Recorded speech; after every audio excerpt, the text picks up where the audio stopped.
Welcome to the I-29 Moo U Dairy podcast. I-29 Moo University is a consortium of land-grant universities in Minnesota, Iowa, South Dakota, and Nebraska. This podcast covers timely news, information, and research for today's dairy industry. Welcome to another I-29 Moo University Dairy Podcast. I'm Kim Clark, Nebraska Extension Dairy Educator. And with me today, I have Alan Schlenker joining us. And Alan is going to give us some information on cybersecurity. So Alan, welcome to the I-29 Moo University Dairy Podcast. Tell us a little bit about yourself. Thanks, Kim. I appreciate the time today. So my name is Alan Schlenker, and I'm with Marsh and McLennan Agency out of Sioux Falls, South Dakota. And I'm a risk consultant. So my job is to go out and help businesses, and I do a lot of work in the dairy world, kind of identify what their risks are and then help them address those risks, whether it be property or auto or general liability. And today we're going to talk specifically about cyber a little bit and the emerging trends in cyber coverage and cyber exposures that a lot of the dairies may not be considering at this time, and see if we can't help provide them some direction. So when it comes to talking about cyber with their current agent, they can make a fully informed decision as to whether or not they want to pick that coverage up or not. And Alan, I was introduced to you earlier this year, actually in February at the annual Nebraska State Dairy Association convention. We were having our Dairy Girl Network event, and I had a speaker lined up that at the last minute had to cancel. And you happened to pop in the room at just the right time because you were interested, and I ended up You gave us great information on cybersecurity, and we had about, a couple dozen ladies in the room at the time. You provided us an overview of cybersecurity. Cybersecurity really hit home, especially in Nebraska this fall. There were about 12 dairies, a dozen dairies that were impacted on cyber fraud. So employee information was released online due to hackers. Financial information was gained online. Passwords were gained online. And a lot of us don't really think it's going to impact us or really don't feel that our dairy is at risk, but really it's when we least expect it that cyber fraud or we're impacted by cybersecurity, right? That's exactly right. A lot of the dairy operators, and God bless them, they believe that since they're in rural America, this can't happen to me. When in fact, it's their size business that are actually being targeted right now by cyber hackers. When we spoke in February, that was really pre-pandemic. I guess the full fourth as a pandemic hadn't really hit yet. And so everybody was still going to the office. Everybody was still kind of doing their thing. And then we get into March and people start working from home. People start engaging more in online activity. And since the start of the pandemic back in March, cyber risk specialists will tell you that hacks alone have increased over 600% since March. And that's why you probably start to see more of these trends emerging, or these hacks emerging later in the fall, is that people are looking for easy targets, and smaller businesses with less sophisticated protocols in place are easy targets for hackers to get in and do some damage with. So that's really kind of what we're seeing out there from a trend standpoint is, people are online, they're working from home, they're doing probably a little more online diversionary work than they should, and not paying attention to the normal corporate protocols that are out there, and leaving themselves vulnerable to hacks. Have you noticed more hacks with COVID? Because more people are online and maybe wandering within their web browsing, moving away from maybe some of their typical dairy browsing that they do. Has the pandemic really increased the amount of fraud and online hacking that we're seeing?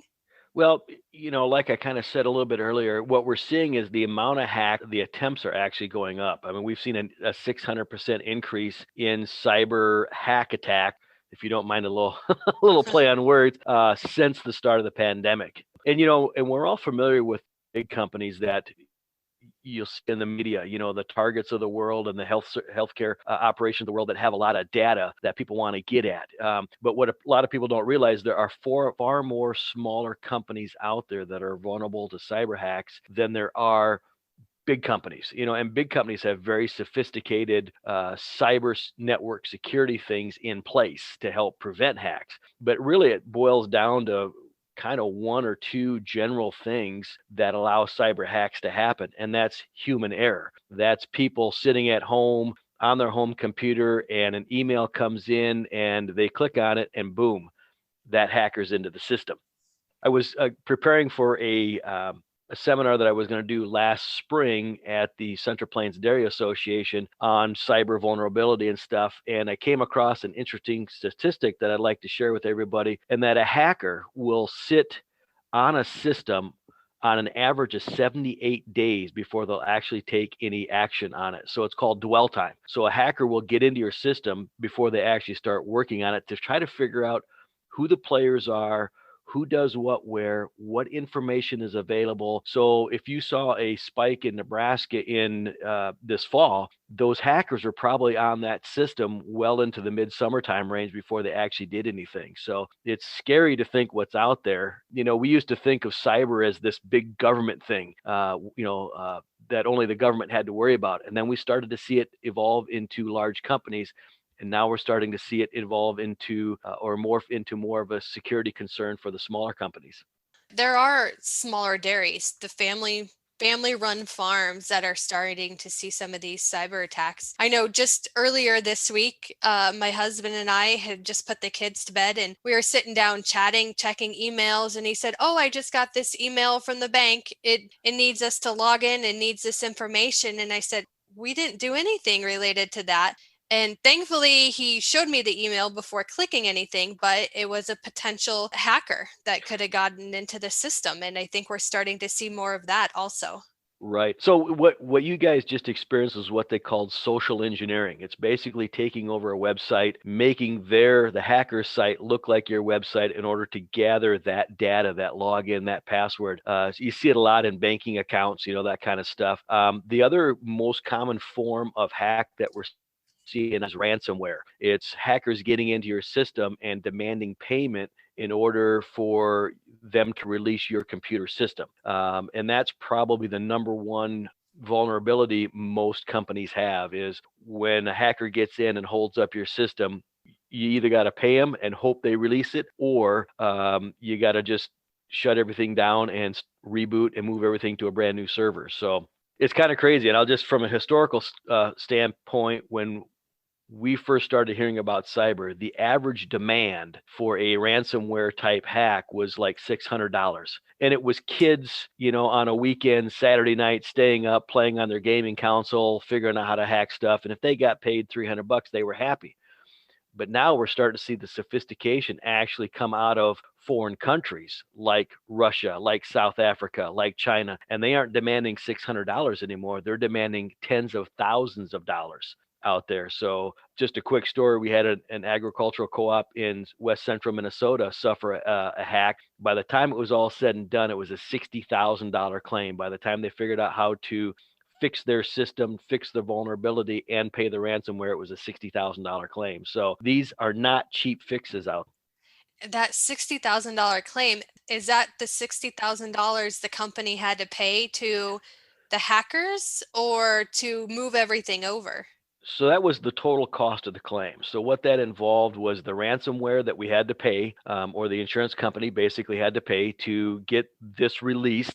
It also paid for the forensic investigation of the hack. So, and that's one thing I would encourage people who are listening to do, is understand what your cyber policy, if you have one, covers. A lot of the policies out there won't cover the payment for the ransomware, and they won't cover the forensic investigation to figure out how they got into the system. And that can be literally tens of thousands of dollars, again, depending on the size of the dairy, depending on the sophistication of how they operate their computer systems. It can vary, so I would encourage people to really read their cyber coverage within their policy if they have it. If they don't, it's something they really should be thinking about in terms of what would I do if a hacker got into my system and hit me with a ransomware demand. So do you have the cash to pay multiple thousands of dollars? Well, we know most dairies don't have that kind of money laying around for sure. How can a dairy protect themselves from being hit with the ransomware? Sure, that's a great question.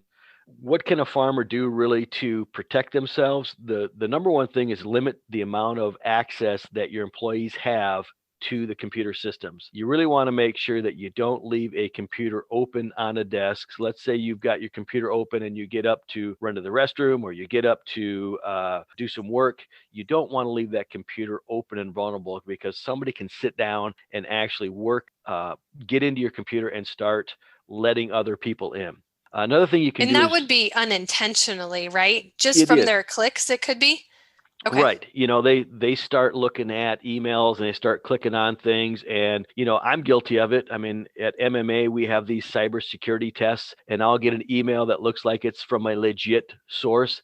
I click on it, and you'll get the little bug that says, you shouldn't have done that. This is MMA security, and I have to go through retraining on security cyber protocols. So they're constantly testing those kind of things with us. With the average dairy farmer, what you want to make sure you do is, again, limit the amount of access. When you get up and leave your computer, lock it out so people can't get in it. Use passwords to access your computer, and you want your passwords to be strong. You want them to be a combination of uppercase, lowercase. You want letters, numbers, symbols involved in your passcodes, and you want to change those passcodes frequently. And by all means, do not leave a list of your passcodes alongside your computer on a notepad. Yeah. You'll be surprised at how many people will pick that up, walk off with that, and boom, all of a sudden they're involved. Access your computer system. So And I don't know where I heard this or why I do this, but I have a habit of every 60 days changing my passwords. Is that the time frame you recommend or is it shorter? What do you recommend for that? right, from a cybersecurity standpoint, what is the right balance? That's a great question. From our standpoint here at MMA, we have 50,000 employees worldwide. Every 90 days, we're required to change our passwords, and that's to log into the system. So, on a frequent basis, by all means, do not keep the same password year over year over year. But every probably 3 to 4 months, 3 to 6 months is probably a good time frame to change your passwords. Talking to people, I ask them, where do you keep your passwords? Because it seems that every system has a little bit different requirements for the password, the length, the characters, uppercase, lowercase, etc. Some people have them on their iPhone locked into the notes. Some people have them maybe on their Google Drive that they access. Are those safe places, or where do you recommend retaining passwords? Right. Those are probably the absolute worst places to keep your passwords. Anything that has online access makes you vulnerable. So if it's an iPhone, if it's a Google Drive, if it's an iPad, anything like that, your best place to put a password or keep your passwords is in a locked facility somewhere. If you have to write them down, keep them in a locked box, a locked drawer. If you've got a notepad that you keep, just make sure that nobody has access to it that shouldn't have access to it. So yeah, anything, iPhones are the worst. Those are hackable devices. Google Drives are hackable devices. Hackers are good. They're smart. They can figure out how to get into that stuff. So yeah, best place to do it is not online. So Now, speaking of iPhones, and I know Androids have it as well, they have the Face ID. You can scan your face and log in that way. Is that an acceptable form? cybersecurity in general is evolving as we speak. Used to be passcodes with uppercase, lowercase, thumbprints are used, face recognition. Anytime you open an electronic device that's tied to the internet, whether you open it with a facial recognition or a thumbprint or a passcode, anytime your phone is open, it's vulnerable. And if you happen to click an email on your phone, they are now into your phone system. They can identify that potential avenue into your system. So again, not necessarily recommended to keep your passwords, passcodes, and things like that on your phones. Anything electronic is hackable. Facial recognition will help you open that specific device, but if your device is open, that leaves it vulnerable to hack. So you have to be real careful with that.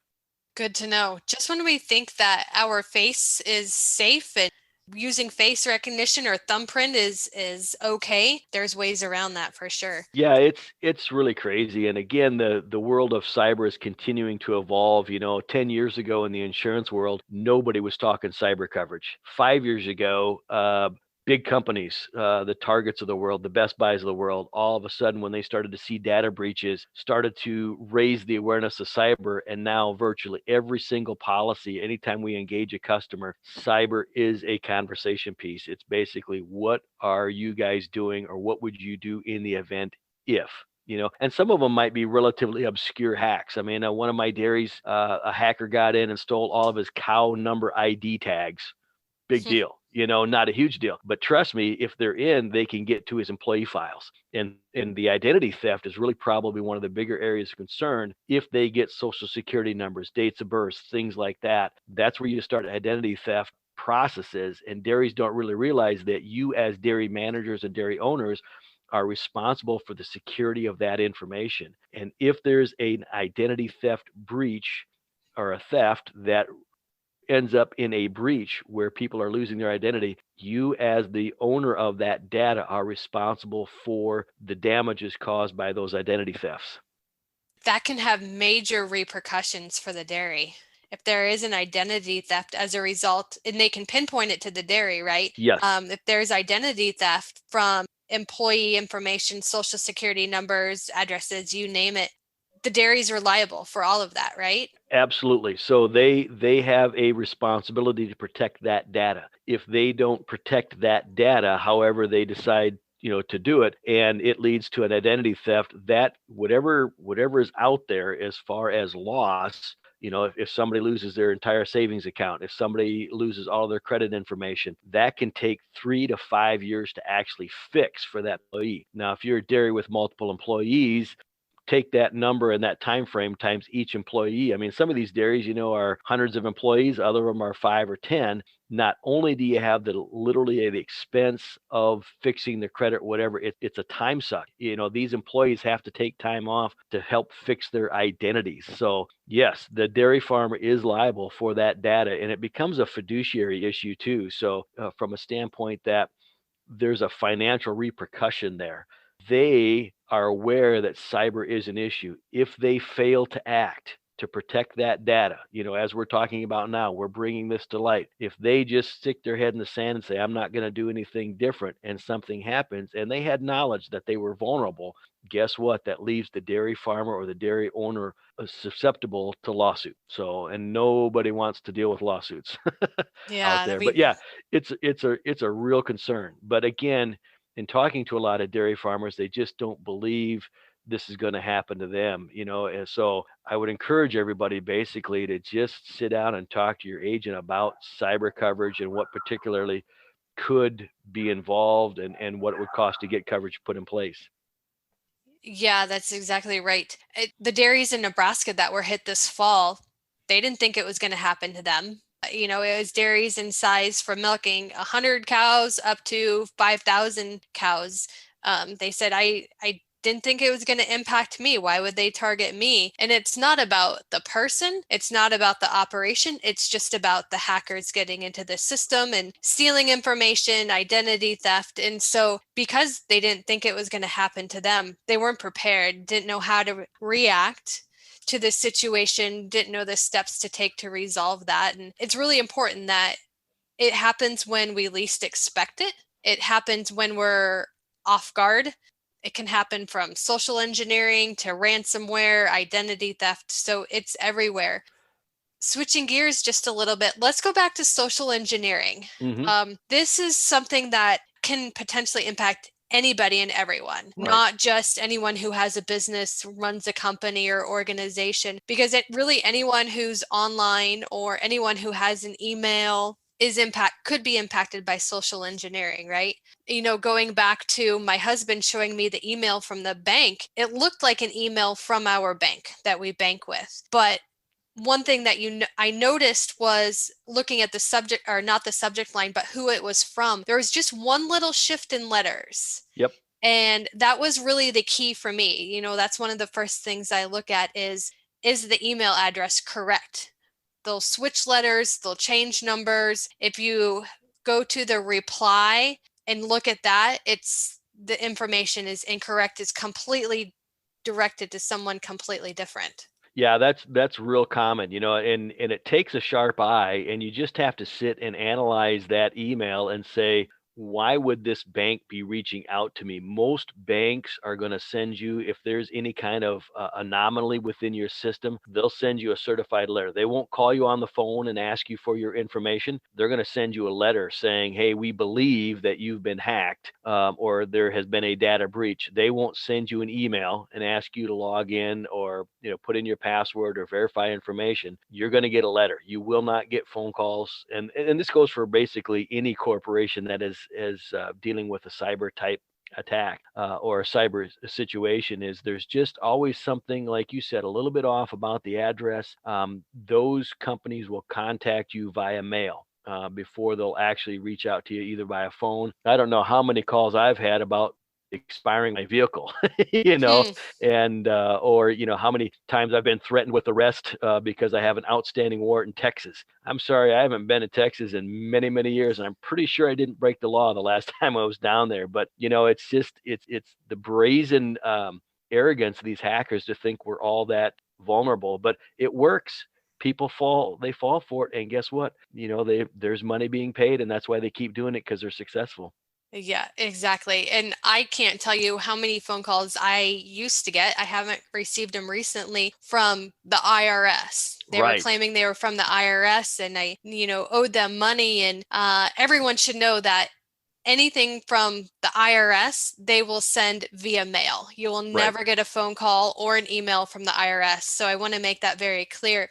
But going back to your bank, banks are starting to very quickly pick up on fraudulent charges on your account. I know this is different than the cybersecurity and Hmm. social engineering, but I think it's important that we talk about if there's fraudulent charges on your account, banks are very quickly reaching out to you. I know last week I happened to have one. It was flagged because of the amount. And I did authorize it, but thankfully the bank sent me a text and sent me an email and said, we decline this. If this needs to go through, please call us. Nothing anywhere to click that it's approved, but call us or log into your account and physically approve it. So they are starting to reach out via text message or phone calls. So you're not always going to receive a letter if there's something from your bank. So I did want to make that point there, but it's still important to know if you receive an email from your bank, never click on the email if it says enter your password here, click here. You want to physically type in the address of your bank and log in that way. You never want to click from an email to access your account information.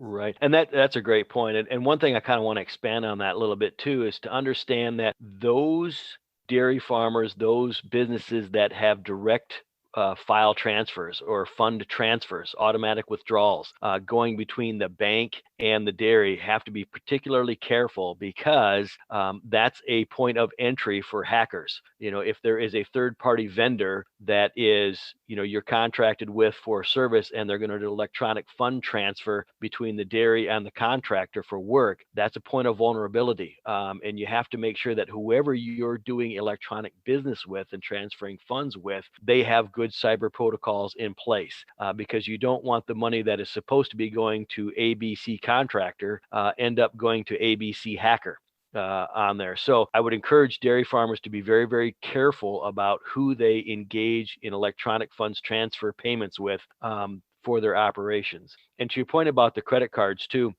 credit cards, you can actually dispute credit card payments or charges on your credit card a lot easier than you can on a debit card. So if you have your choice to make a payment on a credit card versus a debit card, we always encourage credit cards, because those actually, the credit card company are responsible to take away any fraudulent charges on your credit card. However, once the money is gone on a debit card, guess what? It's gone. So debit versus credit, something to keep in mind. And this is not my real area of expertise when it comes to that, but it's just something that we've noticed from an insurance standpoint. Where can we get money back for our clients? And the use of credit cards is much preferred over the use of debit cards out there, because you can actually dispute the charges. If there's a dairy that maybe is interested in insurance for identity theft, cybersecurity, can they talk to their current insurance provider? Did they need a special policy? Walk me through some of that. You bet. Well, some of the policies out there that are written for dairies in general have some type of cyber package attached to them. And it's real important, again, that the dairy farmer, the policy owner, review that with their insurance agent to understand what it does and does not cover. Again, understanding that ransomware, the payment for ransomware may not be covered. The forensic identification of how the breach got in there and the forensic accounting may not be covered, which are two of the biggest expense areas out there. So you can get, if the inherent policy does not have it, let's say it's just basically a farm owner's policy and does not have any cyber coverage, you can buy a standalone cyber package from an insurance agent just like me. Most insurance agents have access to cyber plans or cyber carriers. And I'll just list a few for you. Travelers has a good cyber plan.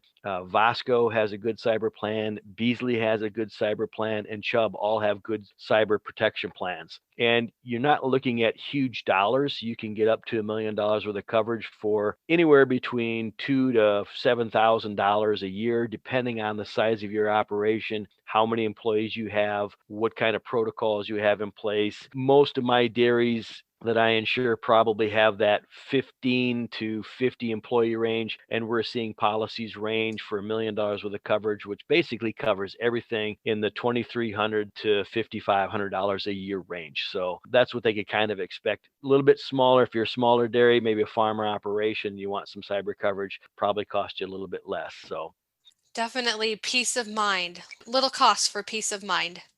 Exactly. And again, it's kind of a pay now or pay later type situation. You can buy an insurance policy up front that will take the place of you having to pay down the road. And if you take that 2, 3,000 bucks and you divide it over 12 months, you can see how much it costs you per month. But when you have the big cyber hack, not only do you have the hard costs of the cyber attack, but you have those soft costs. How much time does it take you to fix this? Time that you want to be doing to manage your dairy. The other area that's related to cyber that I think people should really consider is identity theft protection, not just for the dairy owner, but also for your employees. There's a company out there called ID Shield that I would encourage people to look up, where you can buy individual insurance policies for or identity theft policies for your family members, for you. Your employees can buy into it. It's relatively inexpensive. It's like $8 a month per employee. A good example, a couple of years ago, we were being told that our daughter was trying to take out a credit card. Now, our daughter at the time was only like 13 years old. And we're like, yeah, I don't think she's trying to take out a credit card. Well, somebody had stolen her ID, her identity, and was trying to start a credit card in her name. So, of course, at the time, we did not have identity theft protection in place. So we had to deal with that situation on our own. But now through ID Shield, a company that you can buy identity theft protection for, if you have an identity theft, all you have to do is call them and they take care of everything. So it's basically you call them, report it, and they will fix the theft. They will actually restore everything to its pre-theft status for you, and it only costs literally pennies a month, dollars a month to do. So something worth taking a look at. It's a nice little benefit that farmers can buy, dairy farmers can buy for their employees as a voluntary benefit. Like I said, there are group plans available for the employees, 8, $10 a month, something like that per employee. So something that if they're looking at recruiting and retention tools for their employees, that might be a little thing that helps them out. So And Christmas is right around the corner, so it might be a nice little Christmas gift for your there you employee. go. Little stocking stuffer. Yeah, absolutely. So Well, perfect. Thanks, Alan. I really appreciate you coming on, talking to us about social engineering related to cybersecurity, ransomware, identity theft. So really, you recommend just kind of quick summary. When you're not working on your computer, make sure you log off. Limit who has access to the computer and files. Change your passwords. You mentioned every 90 days. No harm in doing it more frequently. Dairies should consider a policy, a cyber plan policy, insurance policy, and identity theft protection you can really get for pennies on the dollar. And that's individual identity theft protection. So might be something good to consider for yourself, your family, employees. That is another I-29 Moo University Dairy podcast. Until next time. I-29 MooU is an equal opportunity provider. For the full non-discrimination statement or accommodation inquiries, go to extension.iastate.edu/diversity/ext.